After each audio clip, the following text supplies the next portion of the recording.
Welcome to the video. ये हमारे retail software का सेल्स फॉर्म है। यहाँ बिल टाइप्स शो हो रही हैं जिनमें कैश, क्रेडिट और क्रेडिट कार्ड के ऑप्शंस अवेलेबल हैं। जब हम क्रेडिट कार्ड ऑप्शन सेलेक्ट करते हैं तो वॉक इन कस्टमर के साथ बैंक सेलेक्ट करने और एडिट करने का ऑप्शन भी आ जाता है। अगर हम कैश ऑप्शन सेलेक्ट करते हैं तो क्रेडिट कार्ड से रिलेटेड ऑप्शंस ऑटोमेटिकली हाइड हो जाती हैं और जब क्रेडिट ऑप्शन सेलेक्ट होता है तो सिर्फ वॉक इन कस्टमर एडिट होता है, जबकि क्रेडिट कार्ड के ऑप्शंस एक्टिव नहीं होते। क्रेडिट कार्ड सेलेक्ट करते ही सारे रिलेटेड ऑप्शंस अलाइव हो जाते हैं। इसके बाद हम स्कैन बारकोड ऑप्शन पर जाते हैं। जो भी आइटम का बारकोड होता है उसे स्कैन करते हैं। स्कैन करने के बाद जैसे ही एंटर प्रेस किया जाता है, सिस्टम उस आइटम की एंट्री ऑटोमेटिकली पुट कर देता है। यहाँ सिस्टम ये मैसेज शो कर रहा है कि ये आइटम स्टॉक में अवेलेबल नहीं है और पूछ रहा है do you want to continue. जब हम कंटिन्यू पर क्लिक करते हैं तो सिस्टम इस एंट्री को पास कर देता है। इस एंट्री पर हमने 20% डिस्काउंट अप्लाई किया हुआ है। यहाँ एक्चुअल प्राइस, पैकेज डिस्काउंट और net bill amount clearly show हो रही है। इसी तरह हम सारी आइटम्स ऐड कर लेते हैं और सब पर 20% डिस्काउंट अप्लाई है। Total bill amount, package discount और फाइनल नेट बिल यहाँ क्लियरली नजर आ रहा है। अगर हम क्रेडिट कार्ड ऑप्शन सेलेक्ट करते हैं तो यहाँ बैंक चूज करते हैं।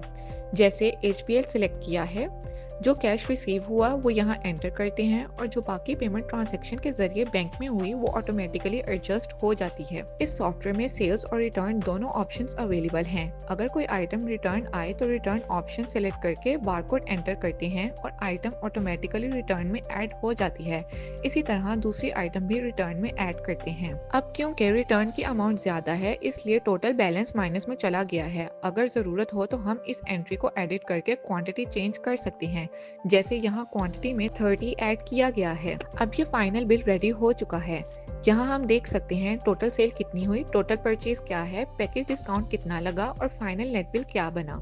इसके अलावा बाकी सारी डिटेल्स भी यहाँ पर शो हो रही हैं, जैसे total quantity, total sales, return और अगर कोई एडजस्टमेंट ऐड करनी हो तो वो भी यहाँ से आसानी से ऐड की जा सकती है। यहाँ बैलेंस क्वांटिटी और स्कैन क्वांटिटी भी क्लियरली शो होती है। इसके अलावा होल्ड ऑप्शन और रिकॉल ऑप्शन भी अवेलेबल है। अब हम बिल प्रिंट का पैटर्न देखते हैं। ये हमारा बिल इनवॉइस है। यहाँ क्लियरली शो हो रहा है कि कौन सी आइटम सेल हुई, कितनी क्वांटिटी थी, रेट क्या था, सब यहाँ पर शो हो रहा है। इसी तरह हम एक और बिल देखते हैं। यहाँ पर शो हो रहा है कौन सी आइटम हमने सेल की, कितनी क्वांटिटी थी, टोटल अमाउंट क्या थी, sold items, gross amount, item discount, net bill, cash receive कितना हुआ और बैलेंस कितना रहा।